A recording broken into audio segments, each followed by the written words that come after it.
Hi friends, welcome back to my channel. ఇవాళ మన ఛానల్లో వచ్చేసి మటన్ ఫ్రై అయితే చేసి చూపిస్తున్నాను. సో మీకు నచ్చితే మాత్రం లైక్ చేయండి, షేర్ చేయండి, అలాగే సబ్స్క్రైబ్ చేసుకొని కొంచెం సపోర్ట్ చేయండి.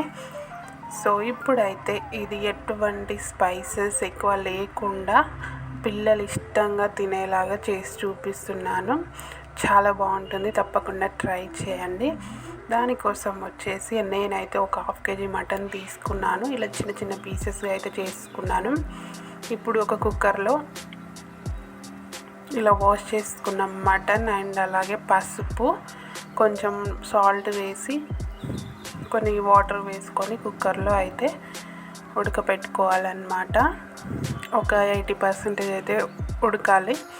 సో ఇప్పుడైతే కుక్కర్లో మటన్ ఉడికిపోతుంది కదా. ఇప్పుడు నెక్స్ట్ వచ్చేసి ఒక కడాయి పెట్టేసుకొని అందులో కొంచెం ఆయిల్ వేసుకొని హోల్ గరం మసాలాలు అయితే వేసుకోవాలి. ఇప్పుడు మనం బాయిల్ చేసి పెట్టేసుకున్న మటన్ చూడండి, ఇలా అయితే బాయిల్ అవ్వాలి. ఇప్పుడు అలా బాయిల్ అయిన మటన్ని ఈ ఆయిల్లో అయితే వేసుకోవాలి.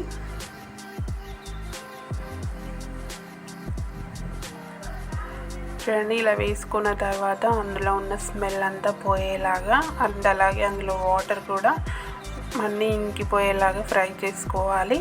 ఇప్పుడు కొంచెం ఫ్రై అవ్వగానే అందులో సాల్ట్ అండ్ అలాగే పసుపు వేసుకోవాలి. మనం ముందే సాల్ట్ వేసుకున్నాం కాబట్టి చూసి వేసుకోవాలి. అండ్ అలాగే పచ్చిమిర్చి, ఒక ఆనియన్ అయితే ఇలా పొడవుగా కట్ చేసుకొని వేసుకోవాలి. కట్ చేసి పెట్టేసుకున్న కొత్తిమీర అండ్ పుదీనా కూడా వేసుకోవాలి. ఇవన్నీ వేసుకున్న తర్వాత ఇప్పుడు ఇవన్నీ కలిసేలా ఒకసారి అయితే మిక్స్ చేసేసుకోవాలి.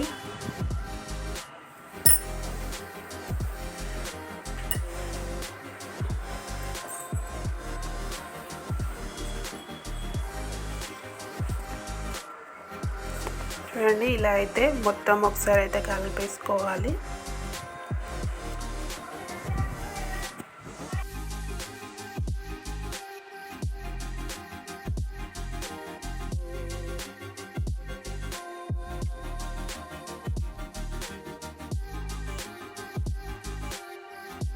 టేస్ట్కి తగ్గ సాల్ట్ అండ్ అలాగే కారము అండ్ అలాగే గరం మసాలా, మటన్ మసాలా వేసేసుకొని అయితే మళ్ళీ ఒకసారి అంతా కలిపేసుకొని ఫైనల్గా కొత్తిమీర పుదీనా అయితే వేసుకోవాలి.